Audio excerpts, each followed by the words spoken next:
Good morning and welcome to the VSA Morning Miner. It's the 20th of July. I'm Ollie O'Donnell. I'm joined by Paul Rankin. Paul, how are you today? I'm well, thank you. Well, and it is a bit cooler and nice breeze this morning from yesterday. Yeah, tried to rain heavily yesterday evening, but didn't quite get it out. But it's definitely much cooler this morning. Right, bit more interesting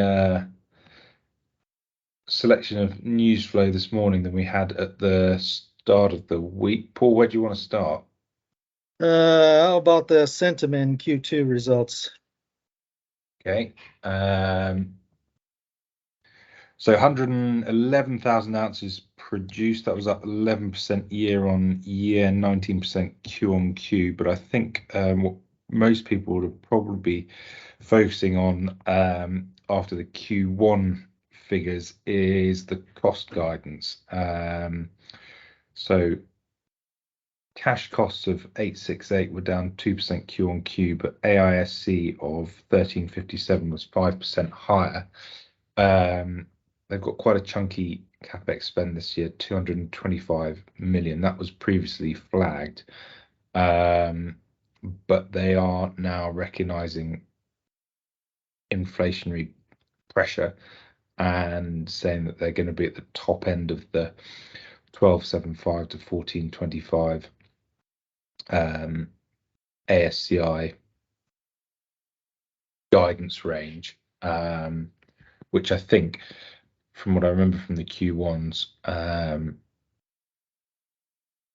it is not that surprising, but probably positive that it's still within the guidance range. But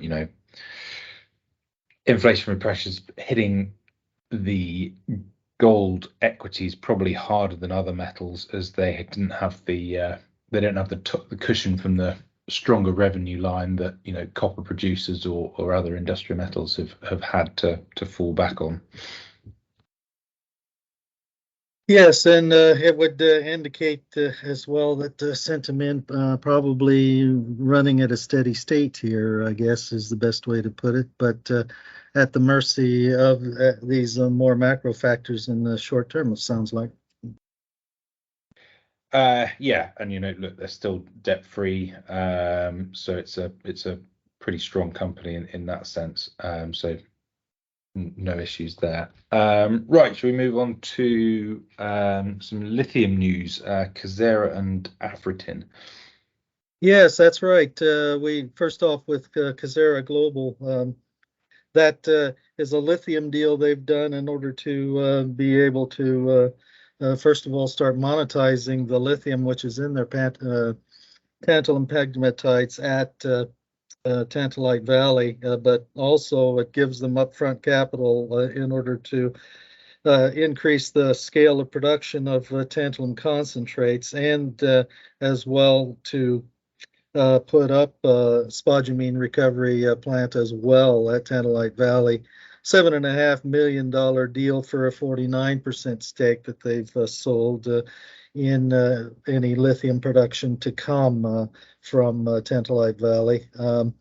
And the tantalum output, as they reported yesterday, should be substantially increased from Q4 of this year, and lithium production could be underway as quickly as Q1 of next year. Afritin, because this build out at Kazera Global is very similar in business model to what Afritin has done on the US tin deposit also in Namibia.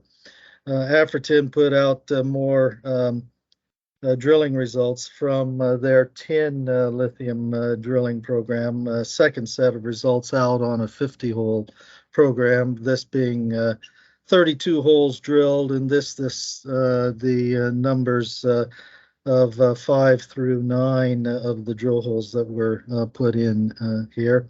And pretty good results here showing up. Consistent tantalum grades. We've got tin grades in here above 0.15%. And we've got lithium grades running between roughly 0.5% and 1.2% lithium over thicknesses of tens of meters. So very positive there that there's going to be substantial mine life coming here as they get more of these assays back on this program. Yeah, and the investment case that Afritin have set out for their lithium stories is very compelling, particularly in light of their current valuation at the moment. There's a big gap between the two and how little funding they need to make this happen. Yes, and being already operating with operating profit in this kind of marketplace for battery raw materials, just that much more positive. Yeah. Any last bits of news, Paul? Yes, Q2 production results out from the AIM-quoted Philippines gold miner, Metals Exploration. They sold just shy of 15,000 ounces at a realized gold price of $1,858 an ounce. The gold sales were down just right about $2 million from the first quarter to 27.8 million.